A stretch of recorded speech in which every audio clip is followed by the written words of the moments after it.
우리 인간들에게 가장 필요한 것은 무엇일까? 성경을 아무리 들여다봐도 답은 이것입니다. 예수님의 영, 그리스도의 영, 하나님의 영, 성령이 우리 가운데 오시는 것입니다. 저도 여러분들에게 간절한 소원이 하나 있다면, 새벽마다 기도할 때마다 간구하는 제목이 있다면 여러분 한 분 한 분이 주님의 성령으로 충만한 것입니다. 꿈에도 소원입니다. 하나님도 아마 우리를 향해서 보내신 선물, 보혜사 성령이 우리 가운데 충만하기를 원하시는 줄로 믿습니다. 그래서 하나님의 소원이나 저의 소원이나 여러분의 소원이나 동일할 것입니다. 성부, 성자, 성령, 하나님, 예수님, 성령님, 이 세 분이 우리 가운데 충만한 것이 우리 인생의 가장 값지고 아름다운 모습이다, 이렇게 볼 수가 있어요. 그런 의미에서 저와 여러분들에게 가장 큰 복은 오순절에 성령을 받는 것입니다. 오순절이란 6월절 이후 50일이 되는 날을 말하는 것이죠. 1절을 한번 읽어보겠습니다. 사도행전 2장 1절 시작. 오순절날 이미 그들이 다 같이 한 곳에 모였더니 아멘. 오순절에 예수님의 제자들과 가족들과 다 그들이 한같이 한 곳에 다 모였다. 그래서 오순절날이 이미 이르메를 우리가 이제 원어로 보니까 순펠레오로라는 단어예요. 순펠레오. 이게 이제 꽉 차다. 오순절날이 이미 이르메라는 것은 꽉 찼다. 보세요, 여러분. 마치 컵에 물이 탁 부으면 차오르죠. 그래서 차오르게 되면 더 많이 부으면 넘쳐 흐르게 됩니다. 차오르듯이 하나님의 시간이, 하나님의 날이 차오르고 있었다는 암시를 주고 있는 거예요. 오순절날에 이미 이르메, 하나님의 시간이 꽉 차는 그때에 지금 아주 전 세계를 뒤흔들 만한 아주 긴박한 지금 일들이 일어나고 있는 그 직전에 와 있다, 그런 표시입니다. 자, 보세요. 예수님은 변화산 사건 이후에 예루살렘으로 올라갔어요. 올라간 이유가 뭐예요? 인류의 모든 죄를 위해서 그 십자가를 다 지시기 위해서, 다 인류의 죄를 다 십자가에 못 박고 또 승리하시기 위해서, 부활하시기 위해서 올라가셨어요. 그래서 누가복음 9장 51절에도 보면은 예수께서 승천하실 기약이 차감해 예루살렘을 향하여 올라가기로 굳게 결심하시고 그랬습니다. 자, 예수님이 그렇게 예루살렘으로 올라가기로 결심한 것은 이제 하늘에 받아들여질 날들이 차고 있었기 때문입니다. 이게 뭐냐면 예수님 승천하시잖아요. 그럼 하늘나라 세계에서 예수님을 받아들일 그러한 날들이 꽉 차여져 가고 있다. 그러니까 이 날이 찾아 성령이 오시는 거죠. 그러니까 성령의 오심은 예수님의 승천과 깊은 관련이 있습니다. 그러니까 예수님이 하늘로 받아들여지는 일이 궁극적으로 완성되는 날이 바로 오순절이었다라는 거죠. 여러분, 우리가 받으려면 하늘에서 보내셔야 되잖아요. 그러니까 예수님은 승천하신 이후에 첫 번째 천상의 사역이 이겁니다. 바로 보혜사 성령을 이 땅에 보내시는 일이다. 그럼 보내시기만 하면 뭐예요? 받는 사람이 있어야지. 그 받는 사람을 통해서 인류를 구원시키기 위해서, 복음화시키기 위해서 주의 성령을 부으시겠다 말씀하신 거거든요. 자, 누가복음 24장 49절 읽어보겠습니다. 시작. 볼지어다 내가 내 아버지께서 약속하신 것을 너희에게 보내리니 너희는 위로부터 능력을 입혀질 때까지 이 성에 머물라 하시니라. 아멘. 자, 이 성에 머물라. 이 성은 바로 예루살렘 성을 얘기하는 거예요. 장소까지 지칭을 해주셨어요. 그 예루살렘 성 안에 있는 마가의 다락방에서 그들이 모였어요. 몇 명? 120명이라고 말씀을 드렸어요. 그럼 예루살렘 성에 이렇게 쫙 둘러 모아서, 그냥 예루살렘 성이 굉장히 크거든요. 그러면 그 지역에 있는 모든 사람들이 예루살렘 성에 와서 기도했다면 120명이 아니라 더 많은 사람들이 강력한 불같은 바람 같은 성령을 그들이 체험을 했다라는 거예요. 그러니까 예수님은 이런 장소까지 다 머물라고 말씀하신 것은 우리에게 꼭 그것을 주시고자 원하는 의지가 담겨져 있다. 할렐루야. 그래서 예수님이 승천하시고 나서 열흘 동안 제자들이 한 일이 있어요. 예루살렘을 떠나지 말라 그랬어요. 떠나지 않았어요. 아버지의 약속하신 것을 기다리라는 예수님의 말씀에 먼저 순종을 했어요. 두 번째, 평소에 모이던 다락방에 모여서 마음을 합하여 전심으로 기도했어요. 아니, 떠나지 않는 것만 순종하고 거기 모여서 고스톱을 치고 술을 먹고 운동이나 하고 있고 취미생활하고 있고 전혀 기도에 힘쓰지 않았다면 그들이 성령을 받을 수 있을까요, 여러분? 중요한 건 예루살렘 성 안에 많은 사람들이 있었지만 마음을 다하여 전심으로 기도했던 사람은 마가의 다락방에 있는 120명밖에 없었다라는 사실입니다. 그래서 평소에 모이던 다락방에 모여서 마음을 합하여 전심으로 기도했다. 예를 들어서 예수님이 열흘만 딱 기다려. 그러면 얼마나 좋을까요? 근데 몇 날이 못 돼요. 열흘만 가르쳐주면 이건 뭐 열흘 못할 사람이 누가 있겠어요. 근데 몇 날이 못 돼요. 너희에게 성령을 보내시겠다. 인류 역사상 전무후무한 일이에요. 성령이 임재하는 일은. 그러니까 사람들이 전무후무한 일이라든가 가보지 않는 길을 간다든가 해보지 않는 일을 하려면 두려움이 앞서는 거예요. 내가 해본 일만 자신감이 생기고 내 인생의 영역 안에서 경험하는 것들만 나에게 자신감이 생기는 거예요. 그래서 모험이 어려운 거고 순교가 어려운 거고 그리고 새로운 사업을 도전하는 것도 쉬운 일이 아니에요. 우리나라 스타트업을 통해서 많은 젊은이들이 미래를 향해서 도전하잖아요. 참 좋은 일이에요. 하나님은 우리로 하여금 인생을 도전하게끔 만들어 주셨어요. 그래서 수많은 젊은이들이 창업을 할 수 있도록 국가에서나 여러 가지 단체들에서 후원하는 것은 참 좋은 일이에요. 그들의 미래이니까. 거기서 새로운 발명품은 또 새로운 것들을 발견해서 미래를 주도해 나갈 수 있기 때문에 그래요. 또한 제자들이 열흘 동안 한 일이 기도 중에 성령께서 베드로에게 역사했잖아요. 일어나 예언을 합니다. 가룟 유다 대신에 사도를 택하라 그랬는데 제비뽑기를 해서 마띠아를 선정을 하게 됩니다. 하나님의 사람은 12명이에요. 12명. 한 명이 가룟 유다가 예수님을 배반하고 여러분 십자가에서 놀라운 역사를 이룰 수 있는 그런 좋은 사람이었는데 여러분 이상한 길로 가서 결국 비극의 죽음을 맞이하고 지옥불로 떨어져서 그런 하나님의 사랑을 받지 못했어요. 그래서 한 사람을 대신 채우라고 말씀하셨어요. 그러니까 하나님이 우리를 선택하실 때는 반드시 그 사람을 쓰시기 위해서 선택하는 거예요. 여러분 하나님 앞에 변함없이 쓰임받을 수 있기를 주님의 이름으로 축원을 드립니다.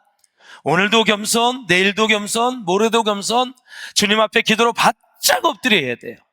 그래야 언제든지 하나님이 우리에게 성령을 부으실 수 있고 우리에게 성령의 기름 부으심을 통해서 능력을 주시고 그 능력으로 잘 하나님의 일을 해갈 수 있도록 역사하시는 분이 하나님이십니다. 여러분. 성령이 임하신 곳은 마가의 다락방이었습니다. 모인 사람의 대부분은 학문에 있어서 무식했고 가난한 갈릴리에서 온 사람들이 많았습니다. 배우지 못했어요. 재산도 없어요. 가난했어요. 대부분의 가룟 유다를 빼고는 가난한 사람들이었어요. 그 사람들에게 하나님이 성령의 능력을 부으셨다. 사랑하는 여러분, 하나님은 언제나 말씀하신 것을 하나님의 시간에 카이로스에 성취하시는 분입니다. 그래서 하나님의 때가 있어요. 하나님은 언제나 정확하게 당신의 때에 당신의 일을 하시고 이루어 가시는 분이다라는 것입니다. 그래서 믿음을 가지고 하나님께서 하시는 일을 보면 그 시간을 이해할 수가 있어요. 믿음을 가지고. 믿음이 없는 사람들은 기도하면서도 불평하고 조급해야 합니다. 왜냐하면 하나님의 때를 모르기 때문에 그래요. 어떤 사람은 게을러서 때를 놓치는 경우도 있어요. 하나님의 때를 알지 못하기 때문에 기다리지 못하고 그저 원망하고 불평하면서 방황할 때도 있어요. 때로는 자기 고집과 생각으로 어려움을 자초하기도 합니다. 다양한 모습으로 우리는 성령의 역사를 놓칠 때가 많이 있고 하나님의 응답의 역사를 내 시간에 맞추어서 생각하기 때문에 때로는 하나님을 오해하기도 하죠. 사람이 제일 많이 오해하는 때가 몇 가지가 있어요. 하나님, 왜 나에게 이런 재앙이 계속 오게 됩니까? 더 오해할 때는 언제냐면 하나님 앞에 헌신하고 하나님 말씀대로 사는데 계속 굳은 일이, 우한질고가 계속 생기게 되면 사람은 하나님을 의심하게 되어 있어요. 하나님 너무하십니다. 이럴 수가 있으십니까? 내가 하나님 앞에 어떻게 산지 하나님 아시지 않습니까? 이런 오해할 때가 있어요. 그 오해는 욥을 통해서 풀어가시면 돼요. 다 풀리게 돼 있어요. 예. 그러면서도 계속 나에게 힘든 일이 생기면은 이거 진짜 이거 하나님을 계속 믿어야 되는 건가? 하면서 상담을 해오시는 분들도 참 많이 있어요. 모든 것이 내 때에 응답이 되면 얼마나 좋겠어요. 그렇지 않을 때가 많이 있고 하나님의 때이래로 이전다. 그러니까 믿음을 가지고 영적인 분별력을 가지고 하나님을 기다릴 줄 아는 소망의 인내를 가지고 주님을 기다릴 수 있기를 주의 이름으로 축원합니다. 그러니까 어떤 목적을 가지고 기도할 때도 그 기도 자체를 즐기라고 제가 말씀을 드렸어요. 응답을 얻기 위해서 기도하는 것이 아니라 기도 자체를 즐겨라.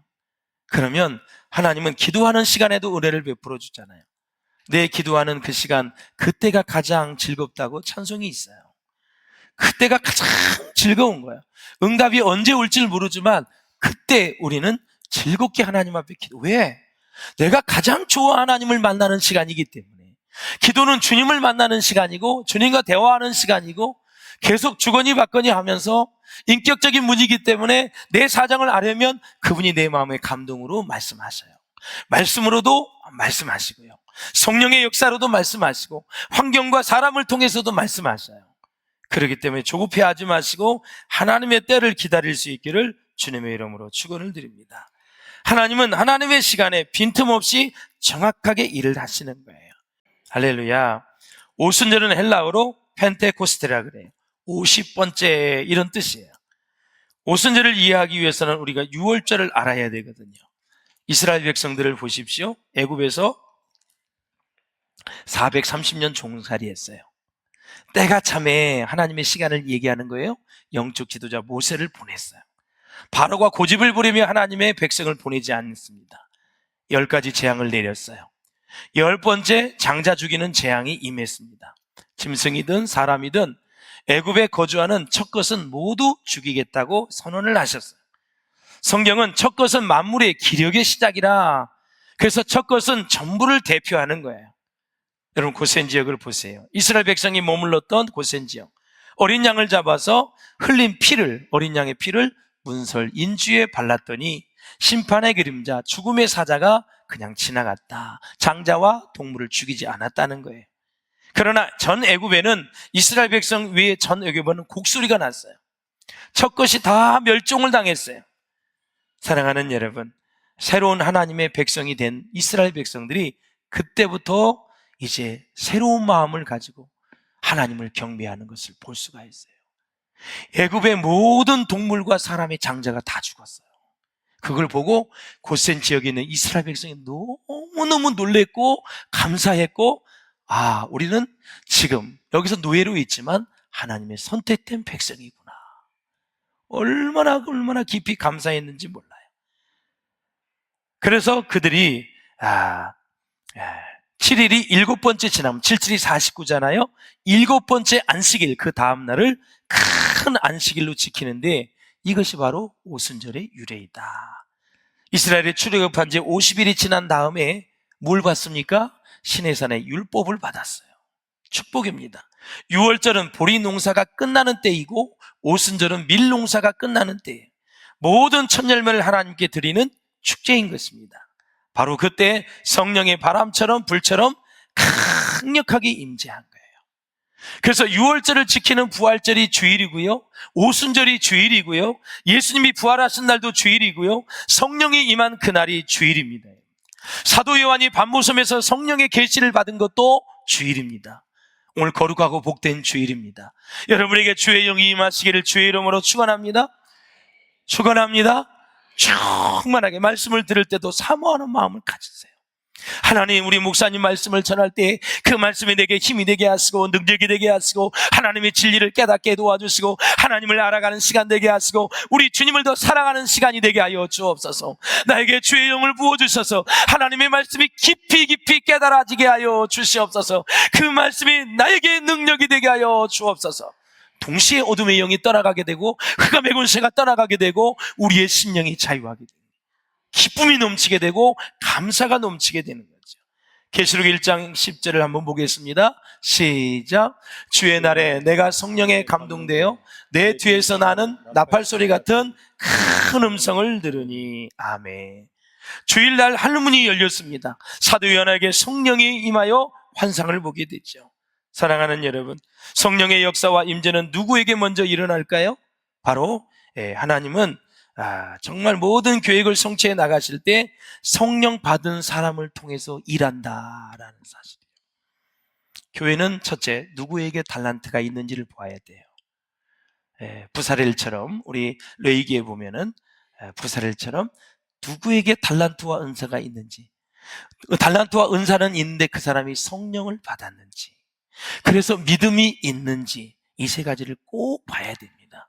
그래서 초대교회 때 지도자들도 지혜와 성령과 믿음이 충만한 자를 하나님이 선택을 하셨어요. 그래서 달란트가 있어야 되고, 두 번째, 달란트가 있어야 된다는 것은 전문가여야 된다는 거고, 두 번째, 성령의 기름 부심이 있는지, 믿음이 있는지, 이 세 가지를 항상 검토해야 돼요. 이 세 가지가 갖추어졌는데 인격까지 좋아, 나면 최고입니다. 최고죠.